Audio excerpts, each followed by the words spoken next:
अत्यंत ग्रामीण परिवेश में पला बढ़ा और साधारण परिवार से हूँ।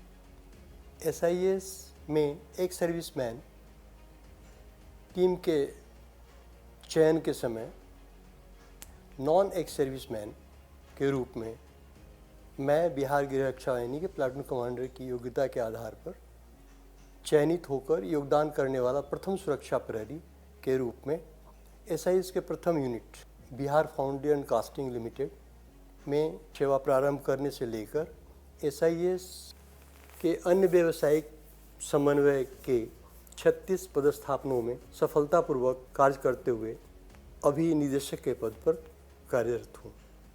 हमारे अध्यक्ष डॉक्टर रविंद्र किशोर सिन्हा साहब के औद्योगिक सुरक्षा के क्षेत्र में व्यवसाय और व्यवसायियों के डिमांड पर को ध्यान में रखकर SIS सुरक्षा कर्मियों को कस्टमाइज ट्रेनिंग के लिए प्रशिक्षण से प्रशिक्षित करने की दिशा में SIS के प्रशिक्षण केंद्र की कल्पना और प्रयोग SIS के लिए मील का पत्थर साबित हुआ।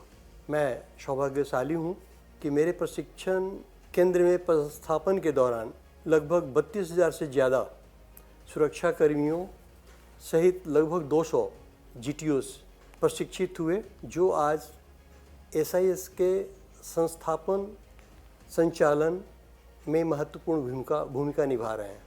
मुझे पूर्व के 2 दशक में रेजिंग होने वाली नई यूनिटों के एडवांस टीम में प्रायः प्रथम या द्वितीय स्थान पर रखकर नेतृत्व करने का अवसर मिला।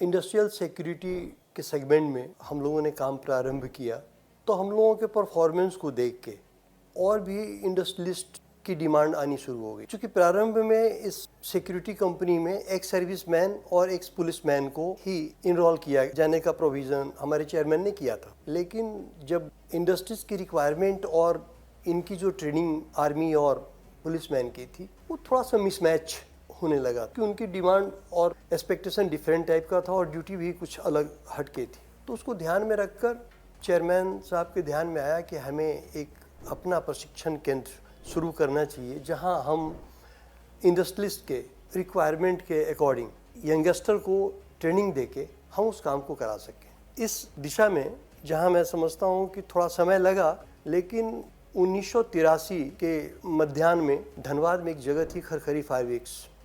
उस फैक्ट्री में भी कुछ यूनियन प्रॉब्लम्स वगैरह चल रहे थे, तो वहाँ के जो ऑनर थे उनकी एक छोटी सी यूनिट में हम लोगों ने बीच बीच में कभी कभी परफॉर्म किया था रामगढ़ में।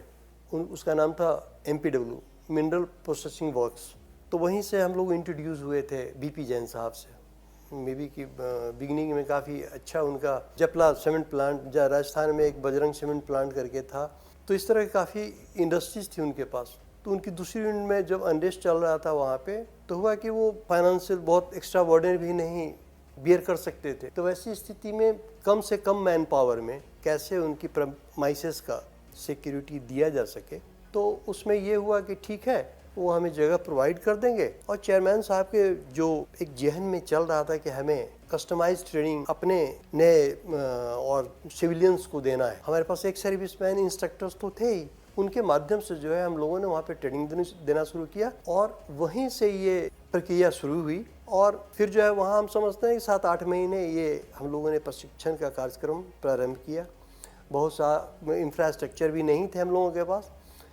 फिर उस जगह को चूँकि लॉकआउट हो गई थी फैक्ट्री KFW, तो वहाँ से हम लोगों ने अपने ट्रेनिंग सेंटर को शिफ्ट किया। उन्हीं के दूसरे एस्टेब्लिशमेंट उस समय बिहार में था, अभी झारखंड के गढ़वा में बेलचंपा।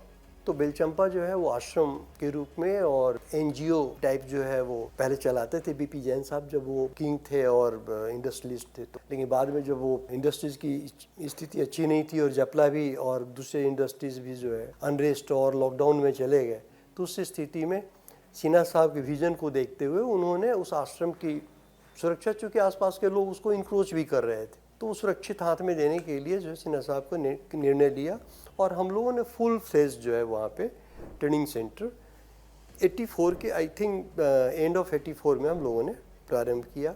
उस समय हमारे सीनियर थे area commander mister UN Singh और उनके सहयोगी के रूप में मैं था और चंद एक सर्विसमैन लोग थे। तो वहाँ से हम लोगों ने ये प्रशिक्षण केंद्र वहाँ से प्रारंभ किया।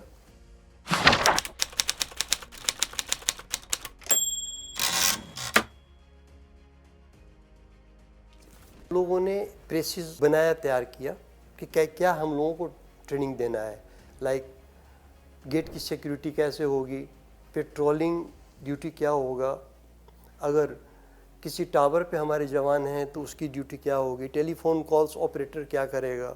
तो इस तरह से जो जितने तरह की ड्यूटीज़ की रिक्वायरमेंट थी उसके अकॉर्डिंग जो है हम लोग प्रेसिस नोट्स बनाए। उसको जब भी समय मिलता था या चेयरमैन साहब की विजिट उन दिनों होती थी तो वो एक एक प्रेसिस को देख के और उसको समराइज़ करते थे, कुछ अमेंडमेंट्स भी करते थे, है ना। तो उस तरह से वो फाइनल प्रेसिस बनती गई और वो फिर जो है हम लोगों का एक ट्रेनिंग बुक बन गया। उसके बेसिस पे जो है हम लोगों ने ट्रेनिंग को आगे बढ़ाया। उसके पश्चात जो है ट्रेनिंग सेंटर में प्रारंभ में 3 महीने की ट्रेनिंग हम लोग देते थे सुरक्षा कर्मियों को, लेकिन 3 महीने की ट्रेनिंग का खर्च और फिर वो अर्निंग नहीं होती थी नौजवानों को उस दौरान। इस समस्या को देखते हुए उस ट्रेनिंग को हम लोगों ने कम किया, 1.5 महीने का किया। 1.5 महीने के बाद फिर 1 महीने की ट्रेनिंग प्रारंभ की। लेकिन जो रिक्वायरमेंट थी इंडस्ट्रीज़ की, उन सारे एस्पेक्ट्स को ध्यान में रख के और उनकी फुल फ्लेज ट्रेनिंग हो सके, वो ट्रेनिंग हम लोगों ने प्रारंभ किया। नतीजतन हम लोगों की जो रिक्वायरमेंट थी और जो इंडस्ट्रीज़ को रिक्वायरमेंट था वो दोनों फुलफिल हो रहे थे हमारे अपने ट्रेनिंग सेंटर से। और मैं समझता हूँ कि स्थानीय स्तर पे मेरा सौभाग्य रहा कि मैं बहुत लंबे समय तक प्रशिक्षण केंद्र में रहा। उस दौरान मैं देखता था कि हमारे स्थानीय डिस्ट्रिक्ट्स के district magistrate, superintendent of police और भी इस तरह के स्थानीय विधायक, इवन कि मुझे जहाँ तक मेरे ध्यान में है कि एक बार हमारे जो अभी चीफ मिनिस्टर हैं मिस्टर नीतीश कुमार जी, ये भी अपने कुछ कलीग के साथ वहाँ विजिट किए थे। तब चीफ मिनिस्टर नहीं थे, नीतीश कुमार जी थे, सदानंद तिवारी जी थे, शकुनी चौधरी थे। तो ये लोग एक दिन हमारे कैंपस में रात्रि विश्राम भी किए थे और जब मॉर्निंग में इनको गार्ड ऑफ ऑनर हमने दिलवाया तो मे भी कि उस समय के विजिटर रजिस्टर में इन्होंने लिखा भी है कि किसी भी आर्मी के ट्रेनिंग सेंटर से कम नहीं है ऐसा इसका ट्रेनिंग। और फिर उसमें कस्टमाइज ट्रेनिंग में डॉग स्क्वाड, स्पेशल स्क्वाड, मतलब कोई भी तरह की इंडस्ट्री की रिक्वायरमेंट जो होती थी उसके रिक्वायरमेंट के हिसाब से हम लोग कस्टमाइज ट्रेनिंग प्रारंभ करते थे। जो हमारे एक्स सर्विसमैन अधिकारी लोग थे, स्वाभाविक है कि वो रिटायरमेंट के बाद उनके अंदर वो लचीलापन नहीं होता था, सॉफ्टिकेशन वो नहीं होता था जो इंडस्ट्रीज को ज़रूरत होती। तो कहीं ना कहीं ये भी चेयरमैन साहब की कल्पना, जो मैंने बताया भी आपको पीछे, कि उनकी कल्पना में था कि हम वैसे इंस्ट्रक्टर से जो आर्मी, पुलिस, पारामिलिट्री फोर्सेस से हैं, उनके माध्यम से हम नौजवान ग्रेजुएट को ट्रेनिंग करके हम इनको एज सिक्योरिटी ऑफिसर लगाए। निश्चित रूप से ये प्रयास बड़ा सफल हुआ। पहला बैच 1985 में जीटीयूज बैच का लिया गया, जिसमें 30+ कैडेट थे ग्रेजुएट ट्रेनिंग ऑफिसर। उनकी कुछ ट्रेनिंग जो है, तब मैं जीएलओ रामगढ़ हुआ करता था श्री दुर्गा सीमेंट फैक्ट्री में। तो हमारे साथ उस समय के बैच के ऑफिसर्स लोग थे जो बाद में हमारे साथ हमारे 2IC भी रहे, बीच में हमारे कुछ सीनियर भी हो गए उसमें से। तो वहाँ से ये जीटीयूज ग्रेजुएट ट्रेनिंग ऑफिसर्स का कॉन्सेप्ट शुरू हुआ और बहुत सक्सेस रहा।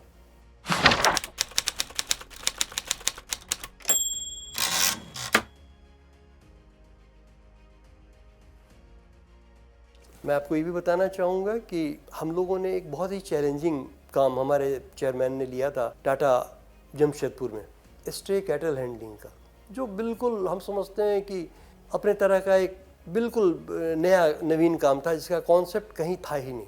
उसकी ब्रीफिंग जब की गई तो हम लोगों के लिए भी नई चीज़ थी, लेकिन चूँकि सिन्हा साहब की लीडरशिप में हम लोगों ने उस काम को भी बहुत ही सफलतापूर्वक अंजाम दिया। आप बिलीव नहीं करेंगे, स्ट्रे कैटल हैंडलिंग सुन के ही आपको लगता होगा कि आवारा पशुओं को कंट्रोल करना कितना मुश्किल काम है, लेकिन 1 महीने की एडवांस ट्रेनिंग ब्रीफिंग के पश्चात हम लोगों ने इस काम को अंजाम देना शुरू किया और आई थिंक 1 साल हम लोगों ने इस काम को किया और उससे टाटा मैनेजमेंट को बहुत फ़ायदा हुआ।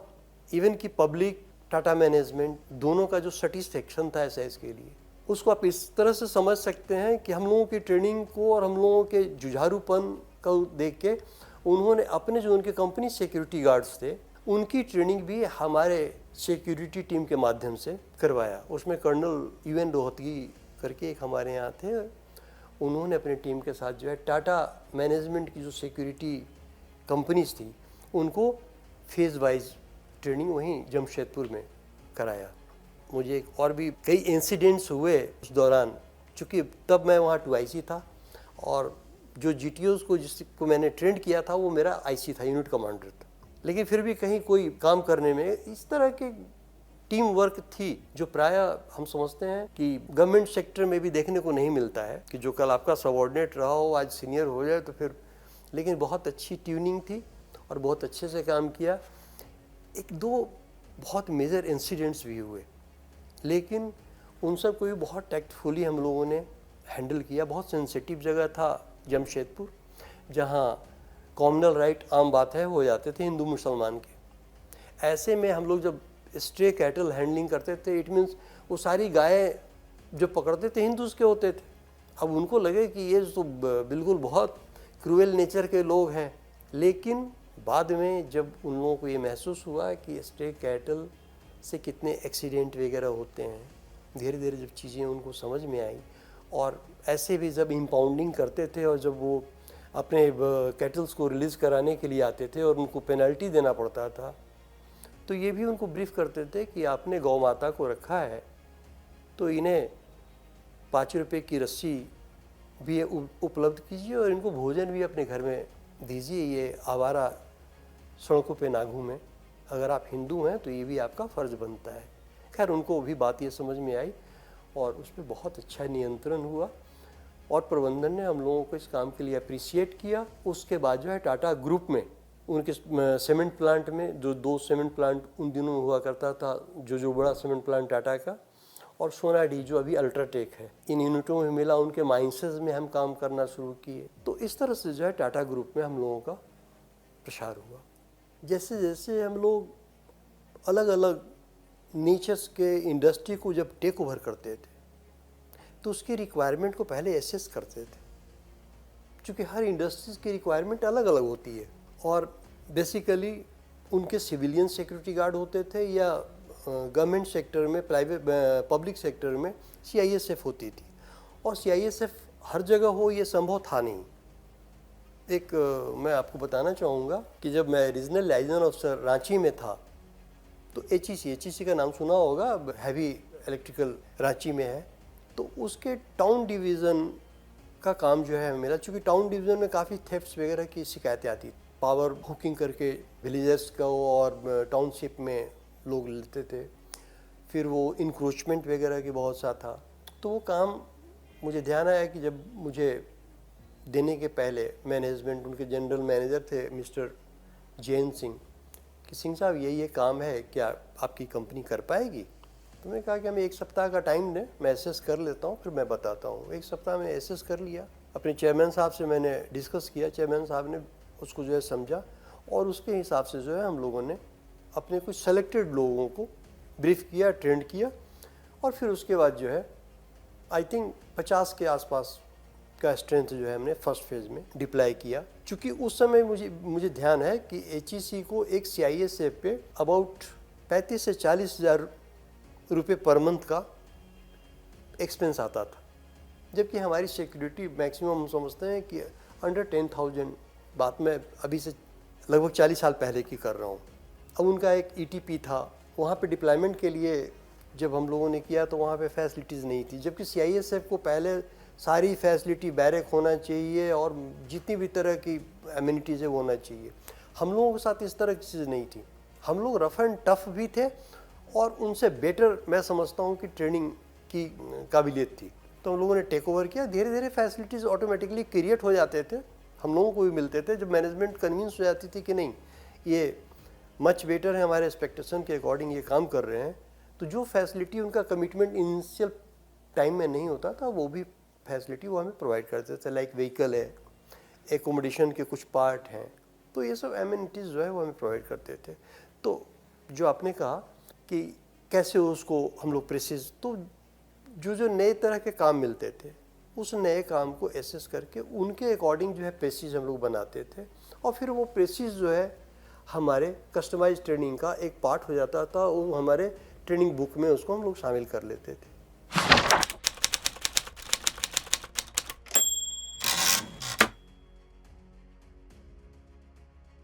SIS ट्रेनिंग सेंटर की कल्पना और प्रयोग SIS के लिए मील का पत्थर साबित हुआ है, जो किसी भी प्राइवेट सिक्योरिटी के पास हिंदुस्तान में क्या पूरी दुनिया में नहीं थी। 1983-84 की बात हम कर रहे हैं, तो पूरी दुनिया में भी प्राइवेट सिक्योरिटी में कहीं कोई ट्रेनिंग सेंटर का प्रोविज़न नहीं था। प्रोविज़न यही था कि आर्मी से रिटायर्ड, पारामिलिट्री से रिटायर्ड, पुलिस से रिटायर्ड लोग इस काम के लिए ले लिए जाते थे, या फिर वो चौकीदार, दरमान का नाम सुना होगा, चौकीदारी टाइप के जो है लोग उस समय होते थे, जो खाकी यूनिफॉर्म या फिर ओजी यूनिफॉर्म कबाड़ी बाजार से मिलते थे, वो पहन के जो है वो ड्यूटी में होते थे। या कोई अच्छे जैसे टाटा बिरलास हैं, तो ये अच्छे रिनाउंड कंपनियां थी, तो ये अपने यूनिफॉर्म उनको देते थे। अदरवाइज कोई इस तरह से प्रोफेशनल सिक्योरिटी ट्रेनिंग वाला कोई सिक्योरिटी इंडस्ट्री नहीं था। तो उसका पहला कॉन्सेप्ट जो है हम लोगों ने शुरू किया, और निश्चित रूप से प्रशिक्षण केंद्र की वजह से हमें जो बड़ी यूनिटें मिली, जिसे मील का पत्थर मैं बता रहा हूँ, उनमें ITDC archaeological survey of India, all over India में डिप्लॉयमेंट है हम लोगों का। फिर आपके ऐसे कुछ यूनिट जो बहुत ही टफ थे, like IIT Kanpur, NIT Kanpur, grey iron foundry Jabalpur, जो आर्मी के लिए इक्विपमेंट और सारे इक्विपमेंट बनाते हैं। तो बहुत ही मतलब इस तरह की काम हम लोगों को मिलने शुरू हो गए। चूँकि फिर लोगों में ये कंसेप्ट आया कि हम आपका ट्रेनिंग सेंटर देखना चाहेंगे।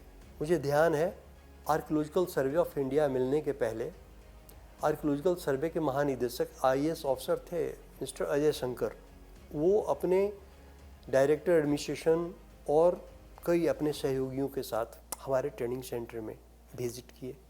उन दिनों मैं ट्रेनिंग सेंटर का कमांडेंट था, और वाकई जब उन्होंने ट्रेनिंग सेंटर देखा तो वो दंग रह गए। इसलिए दंग रह गए कि आर्कियोलॉजिकल सर्वे ऑफ इंडिया में भी उन दिनों जो वर्ल्ड हेरिटेज बहुत सेंसिटिव मोनूमेंट्स थे, वहाँ तो CISF वगैरह कुछ लगी हुई थी, लेकिन ऐसे जनरल जो मोनूमेंट्स थे वहाँ पे आम ऐसे चौकीदार टाइप लोग लगे हुए थे, या उस समय छोटी मोटी जो सिक्योरिटी एजेंसीज जो NCR वगैरह में थी, लाइक ग्रुप 4 उन दिनों एक इकलौती अच्छी बड़ी सिक्योरिटी कंपनी थी। लेकिन जब उन दिनों ग्रुप 4 के पास भी कोई ट्रेनिंग सेंटर जैसी इंफ्रास्ट्रक्चर नहीं थी।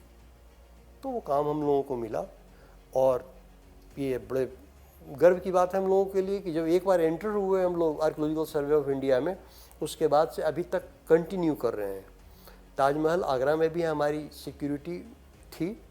बीच में पाकिस्तानी राष्ट्रपति मुशर्रफ जी का विजिट हुआ था, due to high security reason कुछ दिनों के लिए हम लोगों की सिक्योरिटी वहाँ से विड्रॉ हुई थी, चूँकि inside outside CISF due to threats को देखते हुए रखा गया था।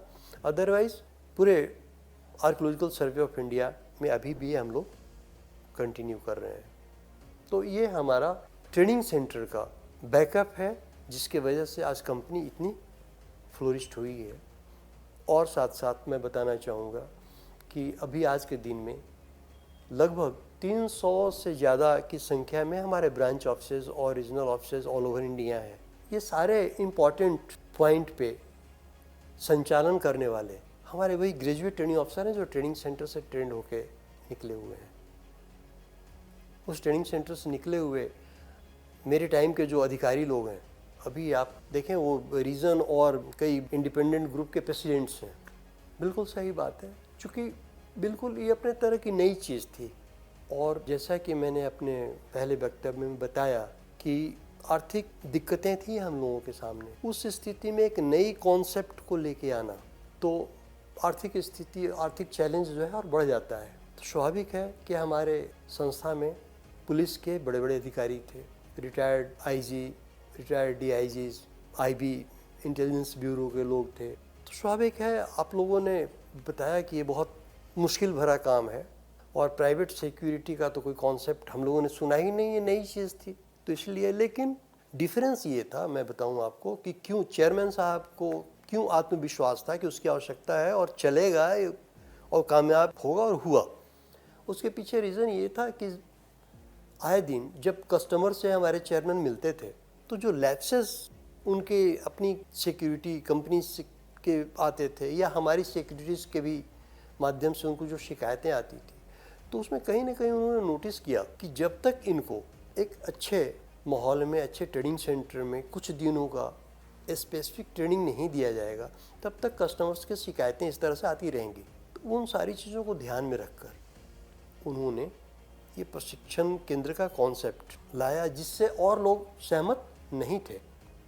जबकि उसमें ये था, अब मैं एक छोटी सी बात ये भी बताना चाहूँगा आपको कि जैसे मैं एक सर्विसमैन हूँ, 40 साल, 30 साल, 20 साल गवर्नमेंट ऑफ इंडिया का जॉब करके मैं आया हूँ। अब मेरे अंदर हमेशा ये रहता था कि मुझे तो राष्ट्रपति ने ये मेडल दिया हुआ है, इस सिविलियन को मैं सैल्यूट करूँ। ये भी जो एक ईगो है वो कहीं ना कहीं बीच में बैरियर बनता था, जो एक नौजवान लोगों के लिए बहुत अच्छे से वो समझते भी थे। और उसमें आप बिलीव नहीं करेंगे कि हमारे बहुत से ऐसे GTOs उन दिनों ऐसे आते थे जिनको आर्मी में उन्होंने एक बार 2 बार ट्राई किया, कमीशन के लिए ट्राई किया, सिलेक्शन नहीं हुआ। वैसे अधिकारी लोग आते थे और उनको ट्रेनिंग देते थे हम लोग, तो ऑलमोस्ट उनका लेवल तो बहुत ऊपर का था। उनको ऑब्जर्व करने की कैपेसिटी फाइनेंशियली हमारी कंपनी को उन दिनों नहीं थी, लेकिन जो ट्रेनिंग का माहौल था और ओवरऑल जो व्यवस्था और जो फैकल्टीज़ उनको ट्रेंड करने के लिए आते थे, लगभग 90% फैकल्टी तो हमारे अंदर के ही होते थे।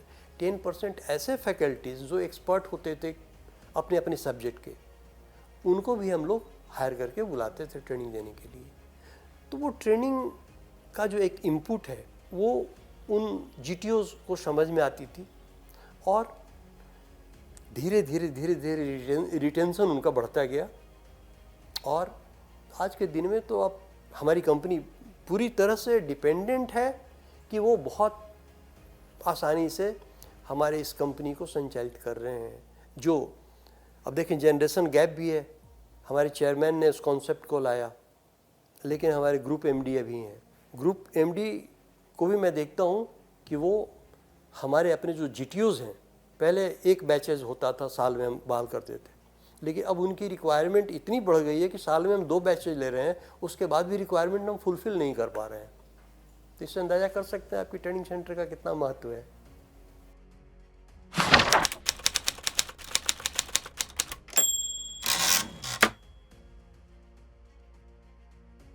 चेयरमैन साहब से पहली मुलाकात हमारी पटना में सर के RK पब्लिसिटी का एक ऑफिस था नागेश्वर कॉलोनी में। बेसिकली ये वो दौर था जब एक सर्विसमैन की बहाली अखबार में आपने पब्लिश किया था। मैं एक सर्विस था नहीं, एक सर्विसमैन, नहीं पता नहीं क्या ध्यान में आया कि चलो मैं भी ट्राई करता हूँ, तो मैं चला गया। लोगों ने बताया कि भाई यहाँ तो सिर्फ एक सर्विसमैन की बहाली है। पहली मुलाकात की बात आपने पूछी तो बता रहा हूँ। लेकिन मेरा पर्सनालिटी और वो सब देख के उनको कहीं ना कहीं ये लगा कि एक सर्विसमैन से बेटर है। तो बेसिकली मेरा बैकग्राउंड था, मैं प्लाटून कमांडर था बिहार गृह रक्षा वाहिनी में, लेकिन चूंकि एक सर्विसमैन का था तो उन्होंने कंडीशन रखा, चूँकि इंटरव्यू में हमारे एक पुलिस के रिटायर्ड DSP थे ठाकुर राम सहाय सिंह जी, तो कंडीशन रखा कि नहीं हम आपको सुपरवाइज़र के लिए मैंने रिक्वेस्ट किया था। उन्होंने कहा कि नहीं, सुपरवाइज़र में तो नहीं हम कर सकते हैं, आपका परफॉर्मेंस देखेंगे तो हम जरूर कंसिडर करेंगे, अभी हम आपको सिक्योरिटी गार्ड के लिए ले सकते हैं, आप तैयार हैं? कि हाँ ज्वाइन कर लेंगे। जब मुझे कॉन्फिडेंस था कि, और हुआ भी वैसा ही, जब मेरी फर्स्ट पोस्टिंग हुई बिहार फाउंडेशन कास्टिंग लिमिटेड में, तो 25 लोगों की टीम थी। उसमें हमारे 2 सीनियर थे, मिस्टर UN सिंह साहब रिटायर्ड ऑनररी सूबेदार मेजर थे आर्मी से, और एक मिस्टर YP साहब थे, और 3 गनमैन थे, 18 गार्ड थे, सारे एक सर्विसमैन थे।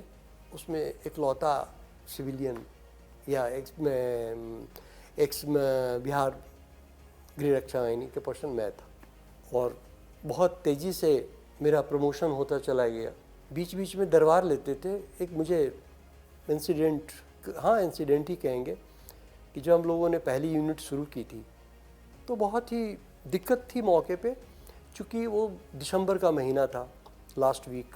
ऐसे चारों तरफ स्क्रैप थे, स्टील प्लांट था, मिनी स्टील प्लांट। तो टेंट में हम लोग रहते थे। इतनी सर्दी होती थी वहाँ पे। फिर उसके बाद जो है वो मार्च आया, उसमें गर्मी बहुत शुरू हो गई। तो सिन्हा साहब जाते थे, दरबार वगैरह करते थे। तो एक बार बैठा दरबार कर रहे थे, तो हमारी टीम के 20-25 लोगों में एक जवान ने कहा कि सर बहुत गर्मी लगती है यहाँ पे। उस समय टीन शेड हम लोगों को मिल गया था, टेंट से हम लोग चले गए थे टीन शेड। तो सिन्हा साहब ने कहा कि ठीक है, 2-3 फैन की आवश्यकता थी, तो उन्होंने सेंक्शन कर दिया। अप्रूवल देने के बाद उन्होंने बताया, वो चीज़ मुझे ऑलवेज याद रहा। इस स्टील प्लांट में डॉक्टर हरि बुधिया को देखा है क्या आप लोग? स्वाभाविक है, डॉक्टर हरि बुधिया ऑनर थे वहाँ के। उनकी जब प्लांट ब्रेक डाउन हो जाती थी तो वास्तव में अपने शर्ट का आस्तीन ऊपर चढ़ा के और बॉयलर के पास खड़े रहते थे जब तक कि बॉयलर ऑपरेशनल नहीं हो जाए। अब वो बॉयलर जहाँ लोहा पानी की तरह पिघलता था, तो वो जो एक मैसेज सिन्हा साहब ने अपनी टीम को दिया, वाकई बहुत नोट करने वाली चीज़ थी। मैंने तो व्यक्तिगत रूप से बहुत नोट किया कि वास्तव में जिस उस समय, अभी से 43 साल पहले, जिस आदमी के अपने घर में भी एसी था, गाड़ी भी एसी थी, ऑफिस भी एसी था, बावजूद वो आदमी जब तक कि बॉयलर उनका शुरू नहीं हो जाता था ऑपरेशनल, तब तक वो, उनका जनरल मैनेजर, मेल्टर, सारे लोग वहाँ पे खड़े रहते थे, जबकि इतनी गर्मी होती थी कि हम लोग खड़ा होना मुश्किल हो जाता था। तो वो चीज़ मुझे ऑलवेज याद रहा। और फिर जब मल्टीफेरियस वर्क सिन्हा साहब के साथ करने का मुझे मौका मिला, मार्केटिंग वगैरह का, कभी यूनिट की विजिट में, हमेशा ध्यान में रहा। और इनिशियल टाइम में एक पारिवारिक संबंध भी सिन्हा साहब के साथ सबों का हो जाता था। आप बिलीव नहीं करेंगे, ऐसे मौके भी आए हैं कि PWD के गेस्ट हाउस में मिडनाइट में हम लोग पहुँचे, एक ही बेड है, तो एक ही बेड पे शेयर करके हम लोग जो है रात गुजारे हैं।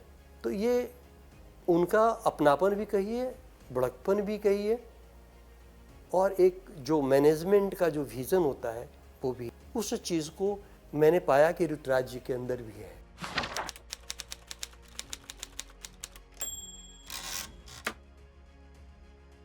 मेरी जब पोस्टिंग इंदौर में थी, आई थिंक 2005 की बात कर रहा हूँ, तब कंपनी फ्लरिश्ड हो गई थी। तो अपने GMD तब CEO हुआ करते थे। हम लोग इंदौर से नागदा, बिरला जी का 2 यूनिट है वहाँ पे, वहाँ विज़िट किए, वहाँ से लौटे। तो नागदा से और भोपाल के इन बिटवीन काष्ठा करके एक जगह है, वहाँ रुके चाय पीने के लिए। चाय पीने के बाद स्वाभाविक है, उनको लगा कि बहुत लंबा सुबह से ही ड्राइव कर रहे हैं, तो फिर उन्होंने, ड्राइवर था नहीं, तो वो ड्राइव करके हम लोग पहुँचे भोपाल। भोपाल में बहुत अच्छे 5 स्टार होटल है, नूर जहाँ, लेक के बेड पे, एक ही कमरा उसके पास खाली था।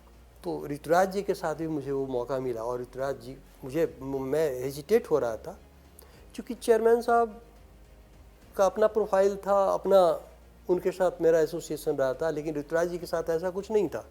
तो वो, लेकिन मैंने देखा कि उनके अंदर ज़रा सा भी कोई हेजिटेशन नहीं है। एक ही बेड पे जो है हम लोगों ने पूरी रात जो है वहाँ पे गुजारा, नूरी सवा होटल में, भोपाल में। तो उसके बाद कई ऐसे विजिट बहुत फ्रीक्वेंट होते रहे इंदौर में, नागपुर में।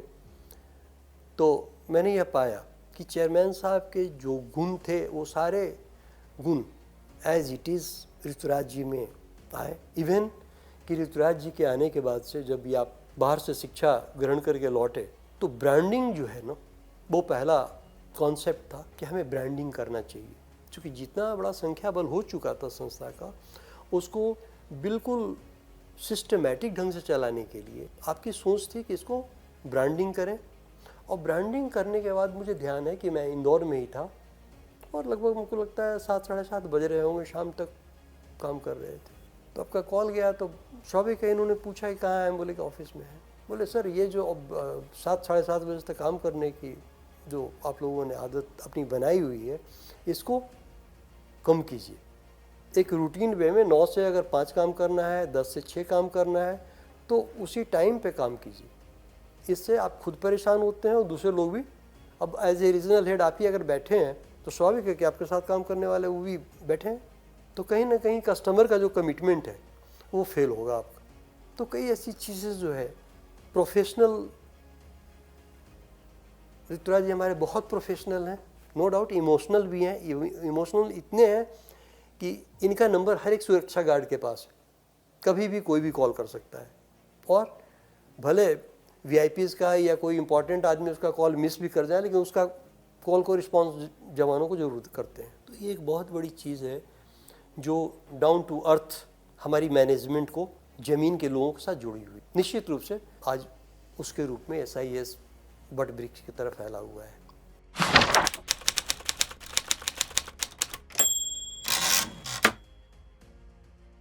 ये मेरा 36वां पोस्टिंग है, अभी मैं 36वें पोस्टिंग में काम कर रहा हूँ।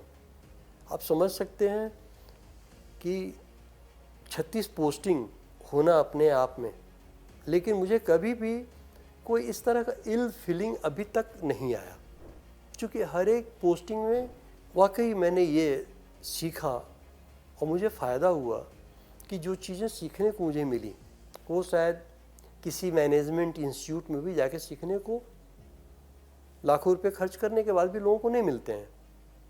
प्रायः जो मैंने बताया कि 36 पोस्टिंग मेरी तो रही, इनमें एडवांस टीम में ऑलवेज मेरा इन्वॉल्वमेंट रहा, या तो लीडरशिप मेरे नेतृत्व में एडवांस टीम हमने मूव किया किसी बड़े यूनिट के रेजिंग के लिए, या सेकंड पोजीशन में मैं रहा। तो स्वाभाविक है कि एडवांस टीम में जाने पे हमें समझ में आया कि इस इंडस्ट्रीज़ का या इस इंडस्ट्रियलिस्ट का रिक्वायरमेंट क्या है, थ्रेट क्या है। उस स्थिति में उस कस्टमर को हैंडल करने में बहुत सुविधा हुई। मैं एग्जांपल आपको देना चाहूँगा। IIT कानपुर के रेजिंग में तो मैं रीजनल हेड था दिल्ली का।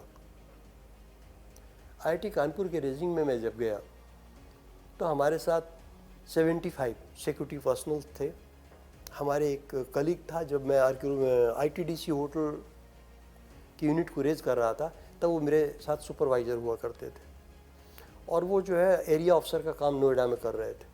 तो हुआ कि कोई सेलेक्टेड बढ़िया आदमी जो है IIT कानपुर के लिए robots, rough and tough intelligent व्यक्ति होना चाहिए। उन दिनों हमारे दिल्ली रीजन में एक retired lieutenant general SC Kashyap साहब भी एसोसिएटेड थे। तो चेयरमैन साहब ने मुझे कहा कि AK सिंह साहब, ये आपका लुकआउट है, आप रीजन को हेड कर रहे हैं, आप ज़रा देखिए इसको कैसे करना है। तो मैंने नाम बताया कि हम राजेश सिन्हा को इस काम के लिए मैं लेता हूँ।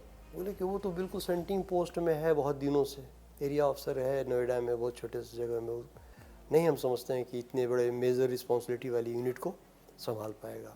फिर कर्नल साहब जिन्होंने मार्केटिंग किया था, कर्नल CM वर्मा, उनसे मैंने बात किया कि कर्नल साहब, IIT कानपुर में एग्जिस्टिंग सिक्योरिटी एजेंसी 150 की संख्या में लगी हुई है और आपने 75 का कमिटमेंट आप करके आ गए हैं। ये बड़ा मिसमैच है नंबर, 150 आदमी का काम 75 लोग कैसे कर पाएंगे। तो वर्मा साहब बोले कि सिंह साहब, मुझे आप पे भरोसा है कि आप कर लेंगे। ये तो सर जो है ना, सिर्फ जो है चने के झाड़ पे चढ़ाने वाली बात है, लेकिन अगर आपने कर लिया है मैं प्रयास करूँगा। लेकिन वो दिमाग में मेरे बैठे हुआ था कि बड़ी मुश्किल है, इसलिए मैं वहाँ पर्सनली टीम के साथ मूव किया।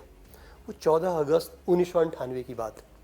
कैंपस में पहुँचा तो IIT कानपुर, शायद आप लोगों के भी नॉलेज में होगा कि वर्ल्ड का बेस्ट इंस्टीट्यूट है IIT। उन्हें वहाँ पे जो सिक्योरिटी कंपनी में देखते थे, सिक्योरिटी एडवाइज़र और चेयरमैन डॉक्टर रैना कश्मीरी पंडित थे, उनसे मीटिंग हुई। उनके 2 सिक्योरिटी ऑफिसर थे, एक सर्विसमैन मिस्टर यादव और दूसरे का नाम मैं भूल रहा हूँ, और सारी चीज़ों को समझा।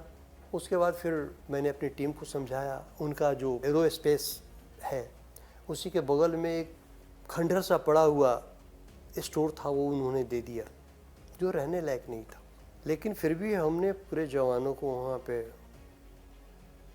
लगा के उसकी सफाई करवाई, मलबा निकलवाया। उस स्टोर के सामने जो है एक 25 बाई 25 का पॉलीथीन का जो है तंबू गड़वाया, उसमें मैंने अपना ऑफिस शुरू किया। नतीजतन नेक्स्ट डे 15 अगस्त को जो है फ्लैग होस्टिंग किया, डॉक्टर रैना को इनवाइट किया, गार्ड ऑफ ऑनर दिया और राष्ट्रीय सैल्यूट। 24 घंटे के बाद जो हमारी डिप्लॉयमेंट हो गई। तो हमारा उसमें ब्रांच मैनेजर लखनऊ के हुआ करते थे। इन लोगों को जिम्मेदारी देके 3 दिन के बाद कि अगर मैं यहाँ रहूँगा तो फिर शायद ये चीज़ों को समझ नहीं पाएंगे, तो थोड़ा फ्रीडम जो है डाउन द लेवल लोगों को देना चाहिए। तो इनको थोड़ा फ्रीडम दिया और मैं चला गया तुलसीपुर और बलरामपुर शुगर मिल विजिट के लिए। 3 दिन के बाद मैं वापस लौटा मिडनाइट में, लगभग 1 बजे रात को। उस दिन बहुत तेज़ हवा और बारिश हुई थी। आईआईटी कानपुर के गेट्स जब अंदर हुए तो एक भी गार्ड कहीं पूरे कैंपस में मुझे नहीं मिला। नेक्स्ट मॉर्निंग जो है कुछ प्रोफेसर्स और साइंटिस्ट के घरों के ताले टूट गए थे। डॉक्टर रैना ने मुझे कॉल किया कि सिंह साहब, आपके कर्नल साहब ने तो ये कहा था कि हमारी सिक्योरिटी ऐसे है वैसी है, ये देखिए हमारे इतने साइंटिस्ट और प्रोफेसर्स के जो है घरों के ताले टूट गए हैं। कुछ सीवरेज टैंक वगैरह का जो ढक्कन है वो सब उठा के लोग लेके चले गए थे। तो बहुत स्ट्रेट फॉरवर्ड मैंने एडमिट किया कि ये लैप्सेस हैं डॉक्टर रैना। मैं समझता हूँ कि ये पहली और मेरे तरफ से आखिरी आप समझें। ये कहते हुए मैंने कहा कि एक मौका अगर आप दें हमें, इस प्रॉमिस के साथ कि दोबारा कोई गलती आप मेरी एक्सक्यूज़ नहीं करेंगे, तो निश्चित रूप से हम बदलाव ला के दिखाएंगे। चूँकि बीच में मैं 3 दिन था नहीं, तो उन्होंने मेरे फ्रेंकनेस और बातचीत को देख के कर, ठीक है सिंह साहब, मैंने आपको एक मौका दिया। आप बिलीव नहीं करेंगे, उसी दिन 10 बजे, अगस्त में किस तरह की ह्यूमिडिटी होती है, उमस होती है, मैं खुद भी यूनिफॉर्म पहनता था, मैंने यूनिफॉर्म पहना, सारे लोगों को यूनिफॉर्म पहनाया, यूनिट कमांडर और लगभग हमारे 9 सुपरवाइजर्स थे। और पूरे कैंपस में वो नाथोपुर, चक्करपुर, 2-3 बस्तियां जो है उनका भी रास्ता आईआईटी कानपुर के बीच से ही था। बेसिकली थेफ्ट के रीज़न भी वही सब थे कि विलेजर्स का आना जाना रहता था। तो वो सारा बाई फुट सारे ड्यूटी पोस्ट, और जो उस दिन रात को थेफ्ट हुए थे जिन जिन साइंटिस्ट और प्रोफेसर के घरों में, वो सारा पॉइंट्स दिखाया। निश्चित रूप से जवानों ने हमारे ड्यूटी पोस्ट ठीक से देखे नहीं। वो करने के बाद मैं 15 दिन वहाँ पे कैंपेनिंग किया। आप बिलीव नहीं करेंगे कि अब उसके बाद जो है 98 और अभी हम बात कर रहे हैं 2024 में, तब से अब तक हमारी सिक्योरिटी चेंज नहीं हुई। और उस आईआईटी कानपुर ने लगभग सैकड़ों यूनिट हमें और एसआईएस को दिया है। तो ये परफॉर्मेंस हमारे लोगों का इतना इम्प्रूव किया। और नतीजतन हमारे यहाँ एक बहुत सिस्टमेटिक प्रोविज़न है कि अगर 6 महीने की ट्रेनिंग है, एक साल की ट्रेनिंग है ऑफिसर्स का, तो 6 महीने ट्रेनिंग सेंटर में ट्रेनिंग करते हैं और फिर 6 महीने ऑन जॉब ट्रेनिंग करते हैं। ऑन जॉब ट्रेनिंग उन्हीं यूनिटों में हम कराते हैं जहाँ ज़्यादा चैलेंजेस और डिफ़िकल्टीज़ हैं, तो फिर बिल्कुल परफेक्ट होके निकलते हैं।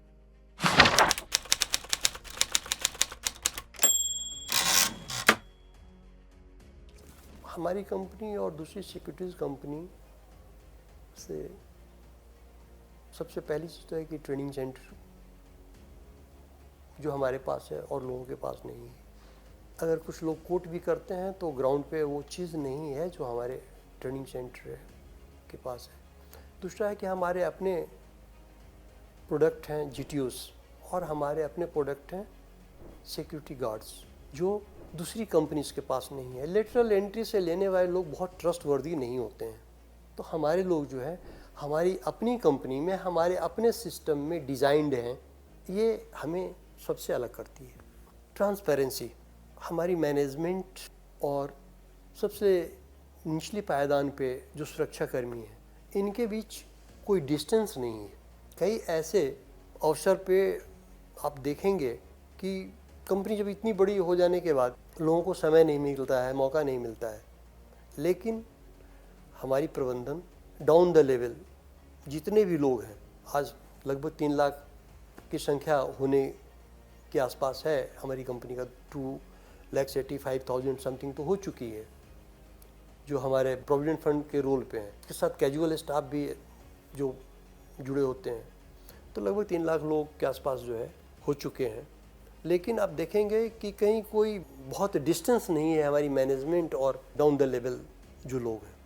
एक टीम के रूप में काम करते हैं। कोरोना में देखें आपकी कहीं कोई हमारे कंपनी का ग्रोथ में कहीं कोई फ़र्क नहीं पड़ा, बल्कि कोरोना काल में भी हमारी रिक्वायरमेंट बढ़ी है, जबकि बहुत सी कैजुअलिटी भी हुई, लेकिन लोग बहुत विश्वास से काम करते रहे और कैजुअलिटी जिनके साथ हुई, कोई इस तरह का प्रॉब्लम हुआ, कंपनी उनके साथ आज भी खड़ी है। देखिए, ये हम सबों के लिए बड़ी प्रसन्नता की बात है। मेरे लिए तो और भी सौभाग्य की बात है कि चेयरमैन साहब के साथ तो इतना लंबा समय मैंने गुजारा, सेकेंड जनरेशन के साथ भी जो है मैं काम कर रहा हूँ। मैं भी ऑलमोस्ट रिटायर्ड हो चुका हूँ, बावजूद मेरी रिक्वायरमेंट है कंपनी में। और रिक्वायरमेंट होना, हमारी रिक्वायरमेंट होना, कंपनी की रिक्वायरमेंट होना एक अलग चीज़ है। आदमी विदाउट रिस्पेक्ट जो है कहीं काम नहीं करता है। सम्मान सबसे पहले चाहिए होता है, और वो हमारी कंपनी में है। और मैं समझता हूँ कि 75 साल भी हमारी कंपनी पूरी करेगी, सेंचुरी भी बनाएगी, क्योंकि एक बार कोई चीज़ सिस्टम में जब आ जाता है तो फिर सिस्टम काम करता है। अब जैसे आप देख लें, जब 5-10 हज़ार लोगों की संख्या थी हमारे यहाँ, तो बेसिस डिस्ट्रीब्यूशन में बहुत डिफ़िकल्टी होती थी, शिकायतें भी आती थी, लेकिन जैसे ही स्ट्रेंथ 20,000 के आसपास पहुँची तो उसको जो है मैनेजमेंट ने सिस्टम में अपग्रेड किया। आज के दिन में देखें, सारा कंप्यूटराइज्ड है, विदाउट फेल 9 से 10 तारीख में सबों को तनख्वाह जो है चला जाता है। जो मोदी जी ने अभी किया है, हमारे प्रधानमंत्री नरेंद्र मोदी जी ने देश के राज्यों के लिए, गरीबों के लिए किया है, वो चीज़ हमारे यहाँ 20 साल पहले हो चुका है। इसलिए बहुत ही सिस्टमैटिक ये चीज़ें मैनेज हो रही हैं।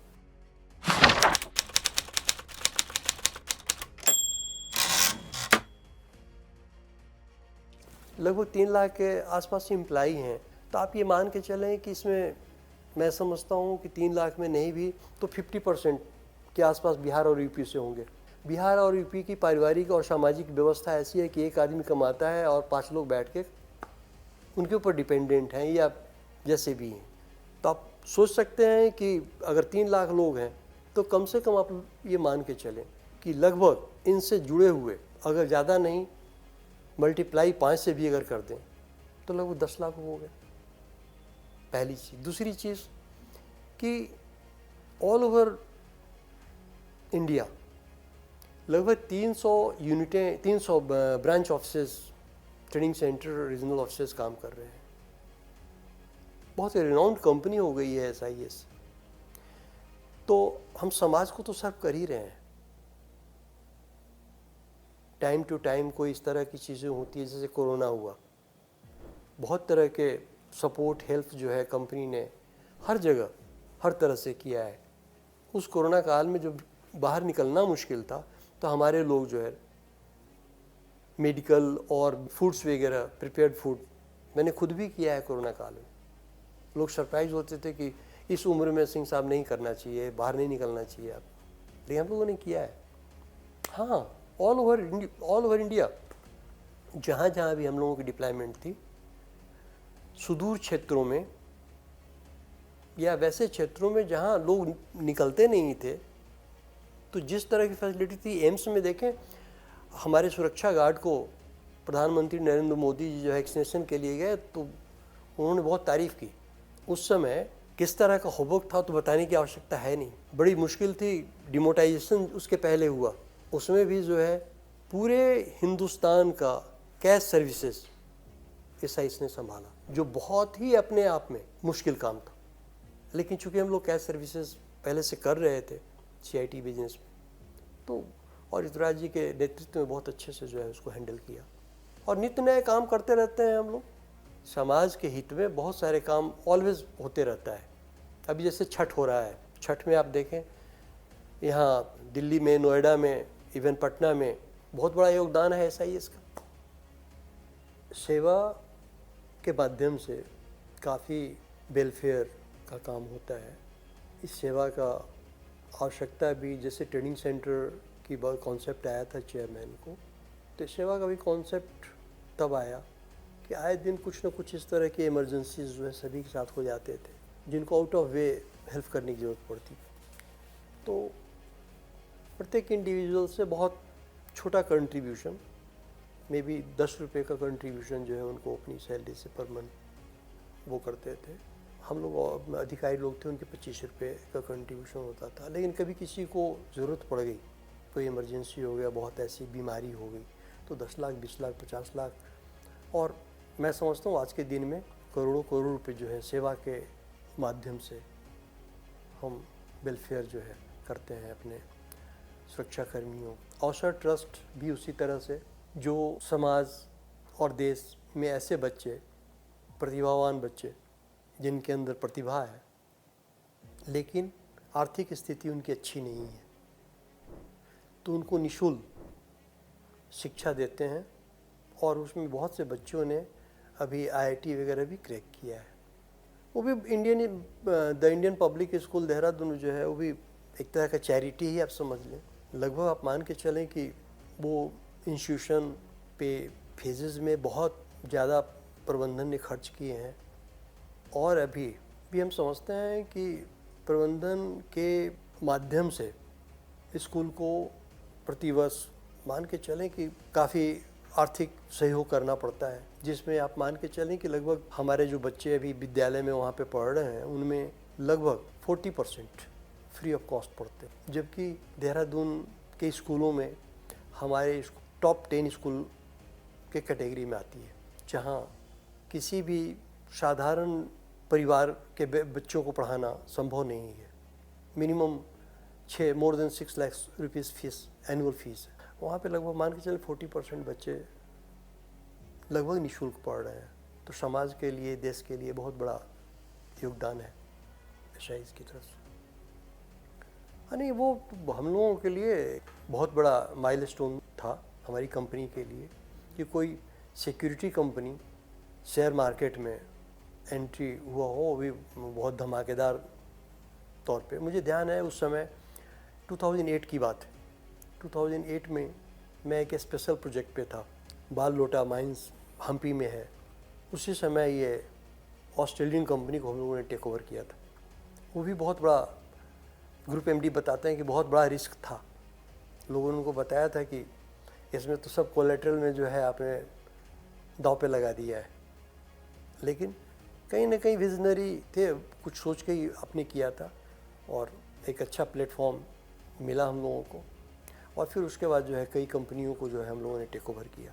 प्रारंभिक वर्षों से अब तक सुरक्षा कर्मियों की गुणवत्ता और कर्तव्य परायणता के कारण ही आज SIS सफलता के इस मुकाम पर है, जिसका संपूर्ण क्षेत्र श्रेय SIS के संस्थापक एवं वर्तमान में SIS की अन्य सहयोगी संस्थानों के समूह अध्यक्ष डॉक्टर रविंद्र किशोर सिन्हा के कुशल नेतृत्व, सही मार्गदर्शन और उनकी दूरदृष्टि को जाता है। सहकर्मियों के मनोबल को दृढ़ बनाने में उनके सहभागी बने रहने के कारण ही प्रारंभ के 2 दशकों में धन के अभाव में कई बार महीनों तक वेतन नहीं मिलने के बावजूद भी संस्था के कर्मचारियों के उत्साह और ऊर्जा में कभी कोई कमी नहीं आई, जिसका परिणाम है कि आज SIS संस्थान का संख्या बल लगभग 3 लाख होने के करीब है। और मुझे उम्मीद ही नहीं बल्कि पूर्ण विश्वास है कि चेयरमैन साहब के अधीनस्थ और देखरेख में संस्था संचालन के अनुभव से प्रशिक्षित हमारे समूह प्रबंध निदेशक श्री ऋतुराज सिन्हा जी भी अपने पिता श्री के पद चिन्हों एवं मार्गदर्शन में इसे और अधिक ऊंचाइयों पर ले जाने की परंपरा को निरंतर आगे बढ़ाते रहेंगे। 34 वर्ष पूर्व सहयोगियों को लिखे मेरे पत्र 5 अक्टूबर 1990 के सोच के सच की यात्रा को हम सभी को पूर्ववत जारी रखना है। सुखद अनुभूति के साथ मैं संस्था के सभी सहयोगियों को के उज्जवल भविष्य की कामना करता हूँ। धन्यवाद।